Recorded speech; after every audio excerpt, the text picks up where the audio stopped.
You know, Mr. President, we debate and vote on many issues in the Senate, and while all the issues are important, occasionally we must face an issue that cruelly could change the course of our nation. Because the consequences of our actions here are often not known for years, the votes may be very difficult when they are taken, but they are very, very important. One example of such an issue is Iraq. 13 years ago, the majority of the body, 79 senators from both parties, voted to go to war in Iraq. I did not vote in favor of the war. In fact, I spoke against it.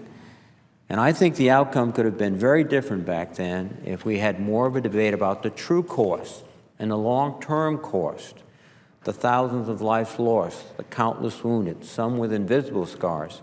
If we had thought that the United States would be on a war footing for over a decade, and American taxpayers would be on the hook for trillions of dollars, and that we would perhaps even contribute by our actions to new threats that we are facing today. Back then, it was implied, sometimes stated, that opposing the Iraq War meant you didn't support the troops or were weak on national security. And I think the intervening years have shown that to be inaccurate. But we're hearing echoes of that rhetoric again. If you don't support this version of the NDAA, then you don't support the troops, or terms like taking this bill hostage. And that's just not the case. Since 2005, Senate Republicans voted against cloture on the NDAA, the National Defense Authorization Bill, 10 times. And over that same period, they cast votes against final passage of the NDAA on the Senate floor 8 times. Sometimes it was because of policy differences, like ending Don't Ask, Don't Tell. Other times it was over things like gas prices at the pump or other issues. But I don't think anyone's ever done it to be unpatriotic.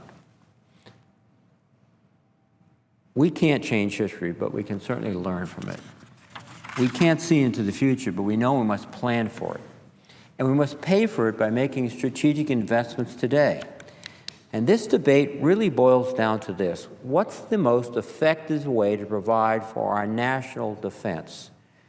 And I don't think inflating the Overseas Contingency Account, OCO, is the way to go, because it complicates rather than helps the Pentagon's budgetary problems.